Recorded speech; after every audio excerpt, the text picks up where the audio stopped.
And we talked last night before the game between the Lakers and the Suns. The pivotal, Rob, it's pivotal game 5. Usually in 7-game series, I think the number is 85%.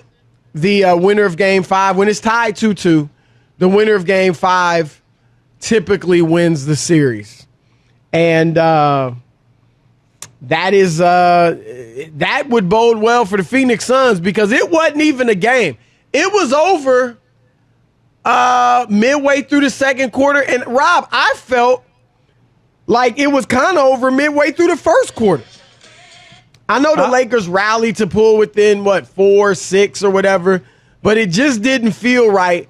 I thought LeBron came out aggressive, obviously had the backdoor layup, then had to hit the 3, and he was shooting. He was putting it up, but he was settling. And I think I said this on He also on missed some around today. the basket. Around. Too. Yeah, but those were contested. But I kind of felt like when he hit that 3 with 10-16 left in the first quarter, right to start the game, that may have been the worst thing to happen. Because then he came down the neck. I think he was thinking, I'm hot. Because he's not a great shooter, but he's a streaky shooter. He's thinking, I got it going tonight. And his next possession, he took a 31-footer. A few minutes later, took another deep 3. And missed them both, ended up taking 10 3-pointers. So more than half of his shots were threes. As you said, he missed some shots, got a couple of shots blocked in the paint early on, and then for the most part stayed away from there. And it got ugly. They down by, I think, was it 36 was the highest lead, but they lost by about 30. And it was bad. You say it was the worst you've seen? Yeah, I just don't remember. I got one you forgot about. And Which one? I'll say. Tell me. You know the Memorial Day Massacre. I don't remember. What was when the the Celtics demolished in the NBA Finals. The Celtics demolished the Lakers in game 1 of the NBA Finals, 148-114. I think it was game 1. And then I believe that was the 1985 NBA Finals. So guess what? The Lakers came back and won. What I guess what I looked at here, and obviously that score is horrific, is how important that game was for the Lakers. And it wasn't, Chris, if they would have lost by 8 or 10 or 12 and they put up a fight and the Suns, won at home and no AD, you can buy into that going into the next game or so. Do you know what I mean? Like we weren't that far off, and if we get AD back or whatever, maybe. But I just thought that your backcourt scores you no points. Some of the stuff they look like Schroeder the Washington was very disappointing. Yeah, just like 0 for 9. You got nothing from KCP. You got garbage points from no Kyle points, Kuzma. literally nothing. Right, nothing. Yeah, KCP and Schroeder combined for 0 points. 0 points. I mean, how many times that happened in the NBA? Schroeder's baffling.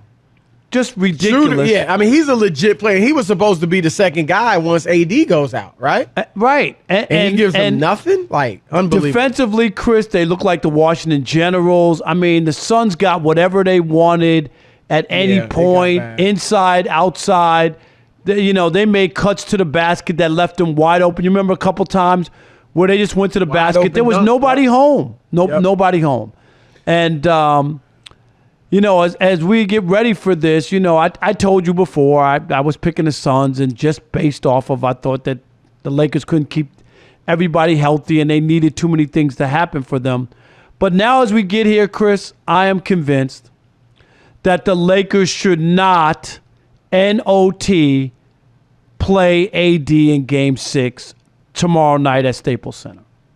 If he's not healthy, and what I mean by that is if he's not going to be Anthony Davis, who can help them win, they should really reconsider it and think about the future. Is this really where the Lakers are trying to survive the first round to save face? Or are they going to put Anthony Davis out there? And you saw the tweet, you could read it, or Rob G., where he says it's not even his decision on whether or not to play. It's about the medical staff of the Lakers.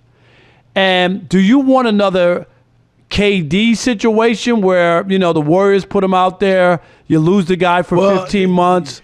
I mean, I would be very, very scared about putting AD out there because he also has the ankle, Chris, and he also had the Achilles. Wasn't it the knee? Knee or the Achilles and the Sprained Achilles. knee before. Well, I hear where you're going, and it does make some sense. I would leave it at this. And obviously he's not going to be 100%. We all know that. But and I got to admit, Rob, before I even say it, I never have understood this statement from doctors when they say you can't injure it any worse. Right. Remember that? They said that to KD. That. Do you remember that? Right. That's what they said. I mean, how can something – I would think you always can injure something worse. Right? You always can injure it worse or something else worse or get hurt in another way. So I don't understand that statement, but the doctors obviously know what they're talking about, and they understand it. So if doctors tell me he's good to go, he won't be 100, he's about 85, 90%. He can play, his lateral movement's fine. He's good, and he's not going to injure it any worse. Then I would try it. I would not give up on this series. Like you mentioned them being blown out last night. But blowouts happen. I just mentioned. Now, granted, it was a long time ago, but we could go to with other franchises, recent times where a team's been blown out in a playoff game and they come back and win the series. And that was the Lakers game 1, 148-114, the Memorial Day Massacre. Lakers won that series in 6. So, it just got away from them. It was a bad night. That's how I would look at it. I wouldn't look at it like this thing is over. We're not good enough. Oh, I don't think they're good enough. That's it. I think. Well, if I'm a Laker, I'm not thinking that. No, but sometimes I definitely ain't thinking that with LeBron James and Anthony Davis on the floor. You want to live to fight another day, and as LeBron's years start to wane, and Anthony Davis is the face and the future of the Lakers, if you let him go out there and I'm just saying, Chris, just safe. If he goes out there and injures himself seriously, trying to compensate for a bad groin and a knee or whatever he's got, and or rips the Achilles or does something, then you're without him for the next 15 months or 13 months, and then LeBron's only getting older without Anthony Davis. That's all I'm saying. No, right. It makes logical sense. It's hard for me to say not being a doctor, but if the doctors are, and you just got to go to your doctors and be like, be honest. Could this make him overcompensate in ways where his Achilles could be in danger or his ACL or something? And if they're like, no, he's fine. He's not 100%, but he can play. That stuff is not an issue. Then I would play him. But you're right. If it's like, this is not, sometimes like Golden State, I don't even like, Rob, you and I are the furthest things from doctors. And we knew Kevin Durant shouldn't be playing. That, to me, was the most ridiculous thing I've ever seen. We both said it at the time. What are they doing? Right, and we weren't the only ones. I mean, again, how in the world did you even send him out there? Like, to me, that's totally different from this. And a groin strain, I'm not saying it's not serious because it is, but I just think if you can get out there and play and with the knee, it's not like he's healthy. And the idea, Chris, here's the other part. The idea that he's putting it on the medical staff on whether or not to play. He's trying to save face. Okay, that says a lot. That says a lot. Don't you think he's trying to save face? He doesn't want people saying, oh, here we go again with AD. He's soft. He can't play through this. Because the thing with AD, Rob, and people compared him to Joel Embiid. We'll get to that. Embiid has some serious injuries. With Davis, it's always this little nagging stuff. The Achilles, but not torn where you can't play. It's just nagging. The back, the knee, the groin. Like, that's his history. That's his custom. And I think he's trying to get out in front of it and be like, hey, I want to go. But, if the doctors won't let me. You're right, Rob. When's the last time you heard a player do that? That's what I'm saying. even to put it out there, Chris, I wouldn't even put it out there like that. It sounded to me like he don't want to play. That's what it sounded like to me. I'm just saying because I would have just been like, we'll see how it is tomorrow. If I'm feeling better, we'll give it a go or whatever. But I wouldn't have just – the way he put it on, hung it on the doctors to make the decision is lame. And he's probably told them all off the record, hey, keep me out. Right, and the doctors can say, hey, he can't play. Right. And then you can't rip him. And even though Charles Barkley, when I was watching last night, and he called them street clothes, that was pretty funny. Only Charles could get away with that. Right.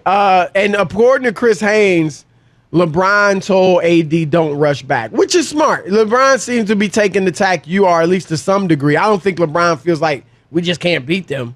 But it's smart because at the end of the day, look, next year, I think, Rob, look, and we'll get into this more, but Father Time is knocking on LeBron's door.